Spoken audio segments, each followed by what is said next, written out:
The chandelier lights glistened above the grand ballroom, their crystals scattering specks of gold across white tablecloths, polished silverware, and perfectly folded napkins. Powerful men and women filled the room, business leaders, investors, and politicians dressed in their finest attire. All eyes were on the man at the center of it all.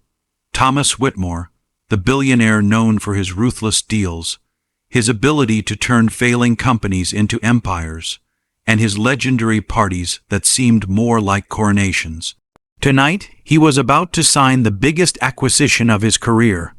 But while the cameras flashed and whispers of anticipation rippled through the room, one pair of eyes wasn't impressed. Her name was Leela James.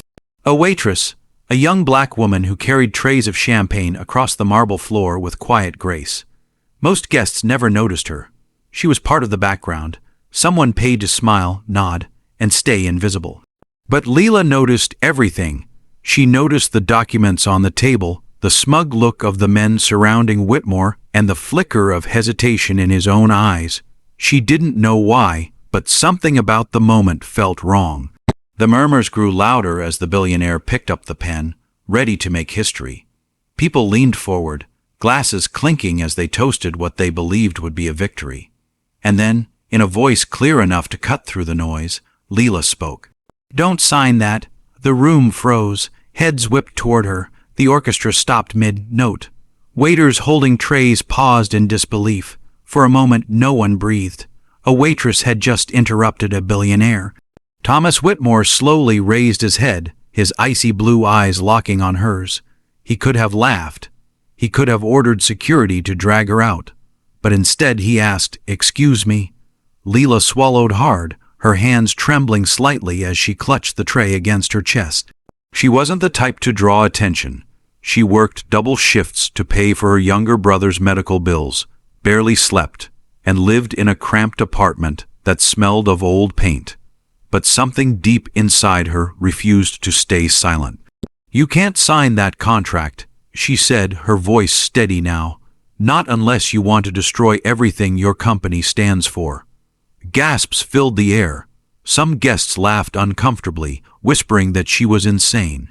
The executives around Whitmore exchanged smug grins, already eager to watch him humiliate her. And yet, he didn't. Instead, he leaned back in his chair, intrigued.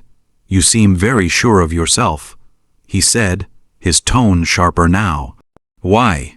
Leela's heart pounded, but she pressed on. "Because I've seen what's written in the fine print. That deal doesn't just transfer assets. It strips thousands of employees of their pensions, cuts health care for families, and hands control of your company to people who don't care about anyone but themselves. It's not an acquisition. It's a trap." A stunned silence fell over the room.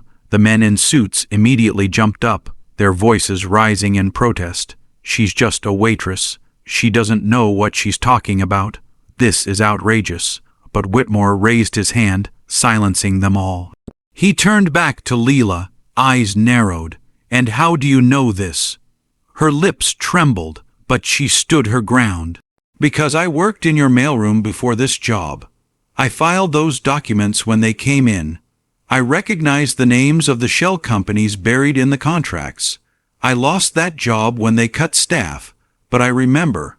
I remember because my uncle lost his pension to one of those same companies years ago, and I won't stand here tonight, watch it happen again, and pretend I didn't see."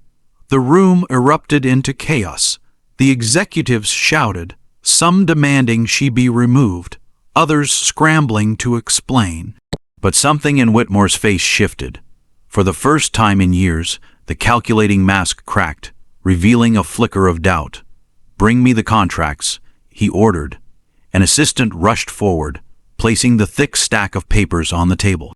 Whitmore flipped through them with the sharp eye of a man who'd built his empire on details others overlooked. The deeper he read, the paler his face became. Leela was right. Hidden in legal jargon and endless clauses were traps designed to bleed his company dry. He had almost signed away everything, not just his fortune, but the livelihoods of tens of thousands of employees. The executives began to sweat, their confidence crumbling. They had counted on Whitmore's ego blinding him. They hadn't counted on a waitress daring to speak. Whitmore looked up again, this time not with anger, but something far more dangerous, clarity. He set down the pen and pushed the papers aside. This deal is over. The room gasped again. But what happened next shocked them even more. He stood, towering above the crowd, and turned toward Leela. "And as for you," he said slowly, "you just saved me and my company from the biggest mistake of my life." A nervous laugh rippled through the crowd, but Whitmore didn't smile. Instead, he extended his hand to her. "What's your name?" "Leela," she whispered. "Leela." He repeated, his voice carrying the weight of respect. "You don't belong serving drinks in this room. You belong at the table." The guests gasped louder this time. A billionaire offering a seat of power to a waitress. It was unthinkable. And yet, in that moment, Whitmore wasn't looking at her uniform or her station in life. He was looking at her courage, the kind that money couldn't buy. Leela felt her eyes burn with tears. For years she had struggled in silence, doing everything she could to hold her family together, always overlooked, always underestimated. And now, in front of the most powerful people in the city, her voice had not only been heard, it had changed everything. The orchestra, unsure of what else to do, began to play again, but the music could barely mask the electricity crackling in the air. The powerful men who had sneered at her were now shifting uncomfortably, while the staff who had watched from the sidelines stood a little taller, pride swelling in their chests, because for once, the invisible had become impossible to ignore. Whitmore turned to the crowd and raised his glass. "To those who tell the truth when it's hardest to hear," he declared, "may we have the wisdom to listen."